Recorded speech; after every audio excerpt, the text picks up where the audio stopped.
Bienvenue dans cette nouvelle édition du 12-15. Au sommaire, les relations diplomatiques entre la République démocratique du Congo et le Rwanda se refroidissent davantage.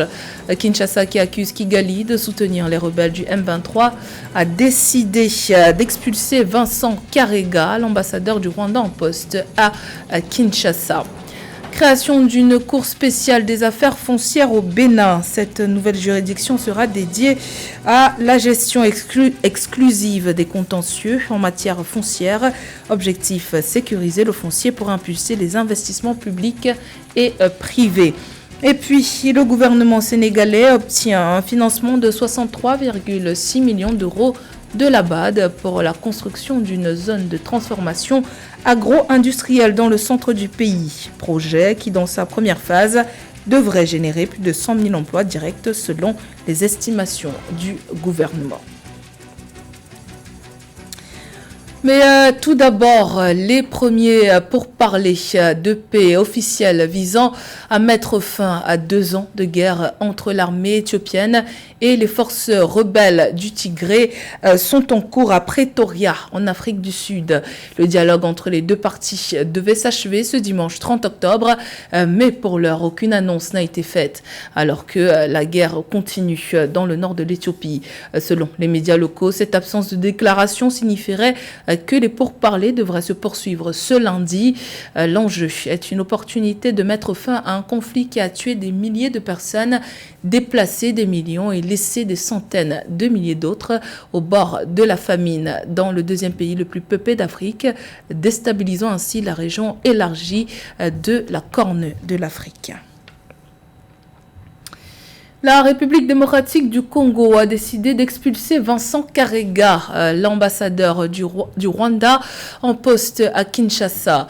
Décision prise samedi 29 octobre par le Conseil supérieur de la défense présidé par le chef de l'État Félix Tshisekedi. Elle intervient alors que le M23, que Kinshasa accuse Kigali de soutenir, a gagné du terrain dans l'est de la République démocratique du Congo. Des accusations que Kigali continue de démentir. Dans un communiqué, le porte-parole du gouvernement congolais, Patrick Muyaya, a déclaré qu'il avait été observé ces derniers jours l'arrivée massive des éléments de l'armée rwandaise pour appuyer le M23. On l'écoute. Il a été question de faire le point de l'évolution de la situation sécuritaire dans le Nord Kivu, marquée particulièrement par une série d'attaques et l'occupation de quelques localités congolaises dans les territoires de Rutshuru par le M23 appuyé par l'armée rwandaise. À la lumière des différents rapports recueillis sur terrain, dont celui du Centre conjoint des opérations, équipé des drones de surveillance, il a été observé ces derniers jours une arrivée massive des éléments de l'armée rwandaise pour appuyer les terroristes du M23 en vue d'une offensive générale contre les positions de forces armées de la République démocratique du Congo. Le Conseil supérieur de la défense a rappelé que cette offensive du M23, appuyée par l'armée rwandaise, vient de porter un énième coup au processus de paix de Nairobi et des Luanda engagés depuis plusieurs mois. Cette aventure criminelle et terroriste a rencontré une farouche résistance de forces armées de la République démocratique du Congo, déterminées à défendre la patrie jusqu'au sacrifice suprême. Ces affrontements ont provoqué un déplacement massif de plusieurs milliers de nos compatriotes, rendant encore plus difficile une situation humanitaire déjà préoccupante. Au regard de faits qui précèdent, le Conseil supérieur de la défense demande au gouvernement 1. D'expulser dans les 48 heures suivant sa notification M. Vincent Karega, ambassadeur plénipotentiaire du Rwanda en poste en République démocratique du Congo. Et ce, en raison d'une part de la persistance de son pays à agresser la RDC et à appuyer les mouvements terroristes du M23 qu'il instrumentalise à cette fin. Dans un communiqué publié ce dimanche, le Rwanda a dit regretter l'expulsion de son ambassadeur par la République démocratique du Congo, ajoutant que les forces de sécurité rwandaises à la frontière avec son voisin congolais étaient désormais placées en état d'alerte. Et ce dimanche 30 octobre, les forces armées de la République démocratique du Congo ont en effet lancé une contre-offensive sur plusieurs positions dans le but de reconquérir les localités prises par les rebelles du M23 dans le territoire de Rutshuru. Après s'être emparés en juin dernier de la cité de Bunagana à la frontière avec l'Ouganda, les rebelles du M23 ont arraché aux forces congolaises samedi 29 octobre les cités de Kiwanja et Rutshuru situées sur la route nationale servant de desserte et d'approvisionnement de la ville de Goma, chef-lieu de la province du Nord Kivu.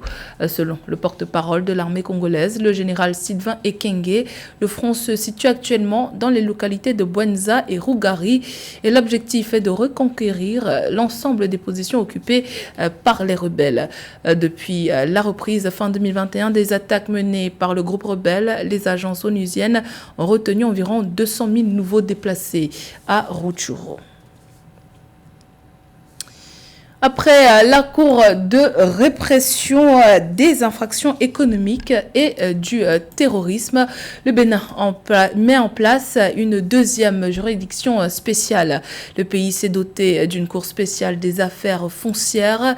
Les litiges domaniaux sont légion du fait de la poussée démographique et de l'extension des agglomérations dans les localités périphériques des centres urbains, notamment Cotonou et Abomey-Calavi.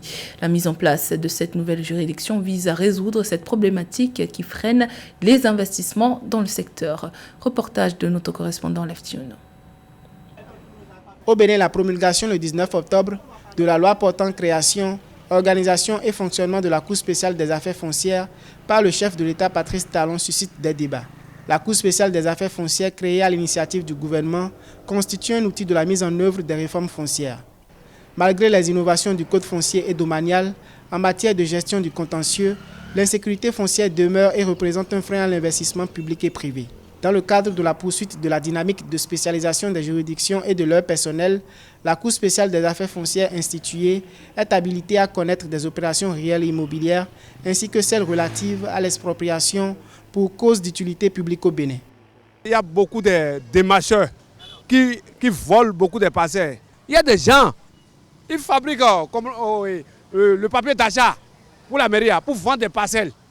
C'est ça qui est dangereux. Je pense que c'est bon de commencer quelque part. Après, le gouvernement va prendre soin au fur et à mesure de corriger et de l'étendre pour les autres communes. La Cour spéciale des affaires foncières du Bénin est dotée d'un double degré de juridiction. Aussi dispose-t-elle d'une chambre des appels, d'une chambre de première instance, d'un parquet et d'un greffe. Dès son installation, les procédures foncières en instance dans 7 des 77 communes du Bénin situées au sud du pays seront transférées à cette juridiction spécialisée, à l'exception des affaires en délibéré. L'État du Bénin veut affirmer, veut montrer donc sa détermination pour avoir la maîtrise du foncier donc, dans le ressort du territoire, mais également pour faire en sorte que les décisions de justice, les procédures de libération, les procédures d'expropriation pour cause d'utilité publique dans ce périmètre également soient conduites donc avec toute la célérité, avec toute l'attention requise pour que ça ne fasse pas traîner donc les investissements. A noter que le livre blanc de la politique foncière et domaniale du Bénin a posé un ensemble de diagnostics et solutions liés à l'état des lieux du foncier dans le pays. Le code foncier et domanial du Bénin en vigueur depuis 2013 a connu une modification en 2017.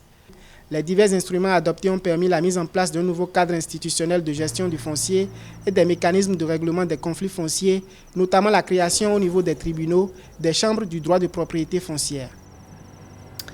Le secteur touristique rwandais est en plein essor. Le pays a été distingué lors de la 5e édition de l'Africa Tourism Leadership Forum qui s'est tenue du 24 au 26 octobre dernier à Gaborone, la capitale du Botswana. Le Rwanda a remporté 2 prix pour le tourisme d'affaires et la durabilité du secteur. Mildred Diamant. Au Rwanda, le tourisme est en plein essor. Le pays a remporté 2 Africa Travel and Tourism Leadership Awards pour avoir défendu la durabilité du tourisme et l'innovation dans le tourisme d'affaires en Afrique. Le Rwanda a remporté le prix Championing Tourism Sustainability et le prix du tourisme d'affaires et des réunions, incitations, conférences, événements et expositions le plus innovant et durable en Afrique. Les prix ont été décernés lors du forum sur le leadership du tourisme en Afrique, tenu du 24 au 26 octobre 2022 à Gaborone au Botswana.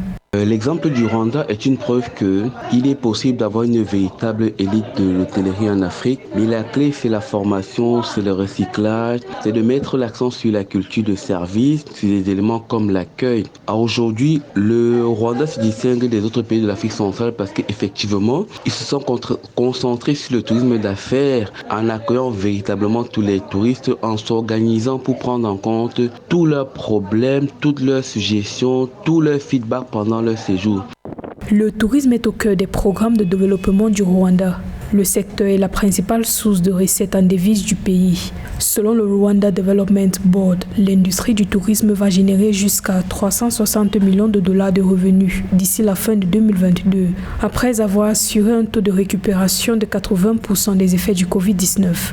Le tourisme de conférence, quant à lui, devrait augmenter les revenus à 43 millions de dollars sur un total de 72 conférences qui attireront 40 000 touristes internationaux en 2023 contre 38,5 millions de dollars enregistrés au cours de l'exercice 2021-2022. L'analyse des critères de ces différents prix montre effectivement que l'accent est mis sur deux éléments principaux. 1. La propreté et 2. L'accueil, la prise en charge et surtout la personnalisation du séjour de chaque client. Donc il est temps que tous les autres pays de l'Afrique centrale suivent l'exemple du Rwanda en mettant l'accent sur l'accueil et sur la prise en compte et la prise en charge véritable de tous les feedbacks des clients pendant leur séjour, notamment les touristes. En juillet 2022, le Rwanda a figuré parmi les 50 meilleures destinations au monde pour l'année 2022 sur la base de l'évolution du secteur touristique.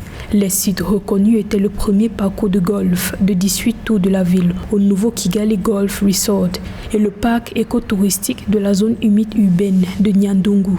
Rappelons que le forum sur le leadership du tourisme en Afrique s'est déroulé sous le thème « Déclencher le tourisme intra-africain grâce à un commerce, des partenariats et des investissements intra-africains inclusifs ».